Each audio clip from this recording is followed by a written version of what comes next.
बिस्मिल्लाहिर्रहमानिर्रहीम। अस्सलामुअलैकुम। सऊदी अरब की अब तक की आम खबरों के साथ मैं हूं आमिर शहजाद। अगर आप भी सऊदी अरब के हालात और वाक़यात से बाखबर रहना चाहते हैं तो वीडियो को पूरा देखिएगा। बढ़ते हैं खबरों की जानिब और शामिल करते हैं पहली खबर।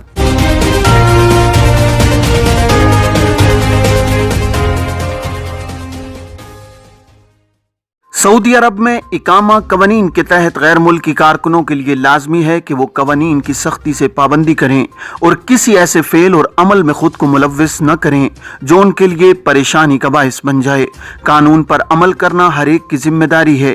जिस तरह कारकुनों के हुकूक हैं उसी तरह आजिर के भी फराइज मुतय्यन हैं। आजिर और अजीर के माबैन अहम तरीन दस्तावेज मुलाजमत का मुआहिदा होता है।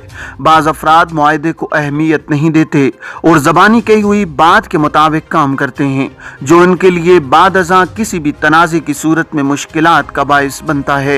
एक शख्स ने हुरूब के हवाले से दरियाफ्त किया है कि खुरूज ओहदा वीज़े पर गए थे, कोरोना की वजह से नहीं आ सके। मालूम ये करना है कि क्या कंपनी हुरूब फाइल कर सकती है, क्योंकि सुनने में ये आ रहा है कि कंपनी की जानिब से हुरूब लगा दिया जाएगा। अगर ऐसा हुआ तो हमारे हुकूक का क्या होगा। सऊदी अरब के कानून मेहनत में सबसे संगीन जुर्म हुरूब यानी आजिर के पास से फरार होना है। हुरूब फाइल होने के 15 दिन के अंदर उसे अबशर के जरिए कैंसिल कराया जा सकता है। मुकर्रर 2 हफ्ते की मुद्दत खत्म होने के बाद हुरूब को कैंसिल कराना कदरे दुश्वार अमल है। जिस शख्स का हुरूब फाइल हुए 2 हफ्ते से ज्यादा हो जाते हैं उसे कैंसिल कराने के लिए मकामी अदालत से रुजू करना होता है, जहाँ कारकुन की जानिब से इस अमर को साबित करना पड़ता है कि उसके खिलाफ हुरूब गलत फाइल हुआ था। गलत हुरूब फाइल किए जाने के लिए कारकुन को अपनी हाजिरी और तनख्वाह का सबूत भी पेश करना होता है। गलत हुरूब फाइल किए जाने के मुकदमे में दस्तावेजी सबूत पेश न करने की सूरत में केस कमजोर पड़ जाता है, जिसकी बुनियाद पर कारकुन की जानिब से दायर किया गया केस खारिज हो जाता है। सऊदी महकमा जवाजात इमिग्रेशन एंड पासपोर्ट के कानून के मुताबिक ऐसे किसी भी गैर मुल्की कारकुन का हुरूब फाइल नहीं किया जा सकता जिसका इकामा एक्सपायर हो या वो खुरूज ओहदा वीज़े पर मुमलिकत से बाहर गया हुआ हो। हुरूब फाइल करने के लिए कानून के मुताबिक ये लाजमी है कि जिस वक्त हुरूब फाइल किया जा रहा हो कारकुन का इकामा कारामद हो और वो मुमलिकत में ही मौजूद हो। ऐसे कारकुन जो छुट्टी या खुरूज ओहदा पर मुमलिकत से बाहर गए हुए हैं उनके हुरूब फाइल नहीं हो सकते।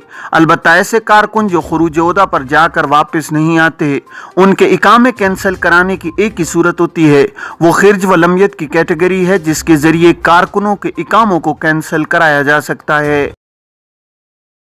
खिर्ज व लमियत की कैटेगरी में शामिल होने वाले कारकुन कानून के मुताबिक किसी दूसरे वर्क वीजे पर 3 बरस तक मुमलिकत नहीं आ सकते।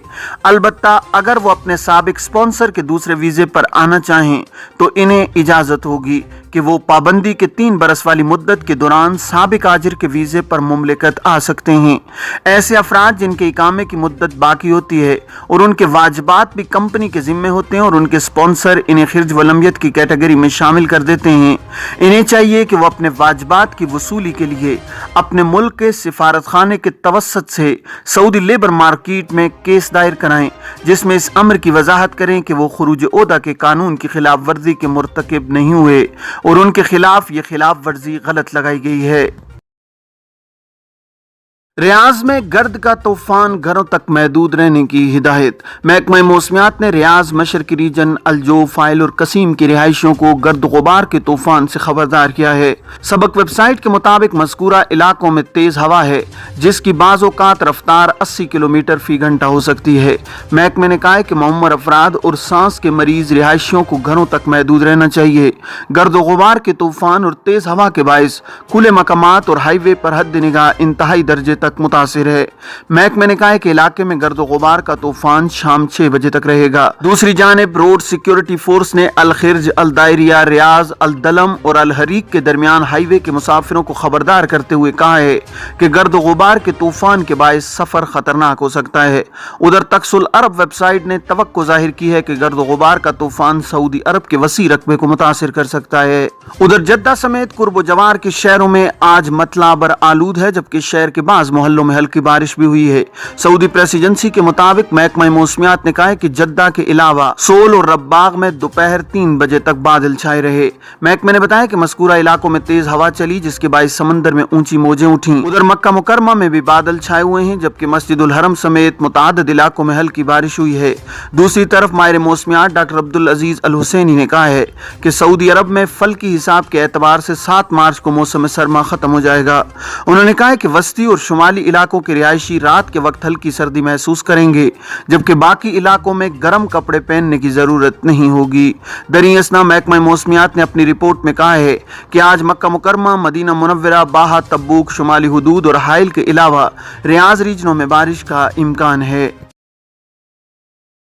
کورونا کے مریضوں میں نمایاں کمی، 997 کیسز کا اندراج۔ سعودی عرب میں گزشتہ 24 گھنٹوں کے دوران کورونا کے مریضوں کی روزانہ تعداد میں نمایاں کمی ہوئی ہے۔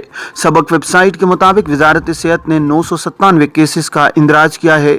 وزارت نے کہا ہے کہ ایک مریض ہلاک ہوا ہے جبکہ 876 مریضوں کی حالت نازک ہے۔ وزارت نے کہا ہے کہ گزشتہ 24 گھنٹوں میں 1928 مریض شفایاب ہوئے ہیں۔ واضح ہے کہ سعودی عرب میں کورونا کے مریضوں کی کل تعداد 7,38,331 ہو گئی ہے۔ شفایابی حاصل کرنے والے 7,09,420 ہو گئے ہیں جبکہ ہلاک شدگان کی تعداد 8,982 ہے۔ سعودی وزیر خارجہ شہزادہ فیصل بن فرحان اور انڈین ہم منصب کی ملاقات۔ میونخ میں سعودی وزیر خارجہ شہزادہ فیصل بن فرحان اور انڈین وزیر خارجہ ڈاکٹر جے شنکر کی ملاقات ہوئی ہے۔ سعودی پریس ایجنسی کے مطابق یہ ملاقات جرمنی میں میونخ امن کانفرنس کے موقع پر ہوئی ہے۔ دونوں رہنماؤں نے دو طرفہ تعلقات کا جائزہ لیا اور متعدد شعبوں میں تعاون کو فروغ دینے پر تبادلہ خیال کیا ہے۔ دوسری طرف سعودی وزیر خارجہ اور ہالینڈ کے وزیر خارجہ کی بھی ملاقات ہوئی ہے۔ ملاقات کے دوران سعودی عرب اور ہالینڈ کے تعلقات کو فروغ دینے کے متعدد پہلوؤں کا جائزہ لیا گیا ہے۔ دریں اثنا سعودی وزیر خارجہ شہزادہ فیصل بن فرحان اور قطری وزیر خارجہ شیخ محمد بن عبد الرحمن ال ثانی کی بھی ملاقات ہوئی ہے۔ دونوں رہنماؤں نے مشترکہ دلچسپی کے متعدد امور پر غور کیا ہے اور خطے کو درپیش حالات پر تبادلہ خیال کیا ہے۔ کورونا وبا طویل المیعاد اثرات ڈال رہی ہے، محمد الجدان۔ سعودی وزیر خزانہ محمد الجدان نے کہا ہے کہ مالیاتی استحکام پر وبا کے اثرات کو مد نظر رکھنا ضروری ہے۔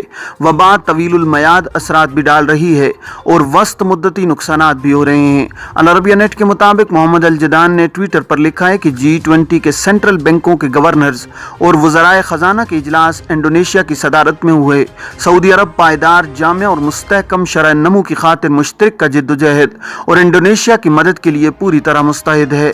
محمد الجدان نے کہا ہے کہ عالمی سطح پر غذائی اشیاء اور اشیاء صرف کے نرخوں میں افراط زر کے عام اسباب کو پیش نظر رکھنا ہوگا۔ اس بات کو سمجھ کر چلنا ہوگا کہ اس دوران درآمدات کا معاملہ مسائل سے دوچار رہا ہے، کارگو کے اخراجات میں اضافہ ہوا ہے اور موسمی تبدیلی سے نمٹنے کے لیے بعض پالیسیوں کے غیر مطلوب نتائج نمودار ہوئے ہیں۔ یہ تھیں اب تک کی عام خبریں۔ اب تمام احباب کے قیمتی وقت کا بہت شکریہ۔ اپنے ارد گرد کے لوگوں کا بہت سارا خیال رکھیے گا۔ مجھے دیجیے اجازت۔ السلام علیکم ورحمۃ اللہ وبرکاتہ۔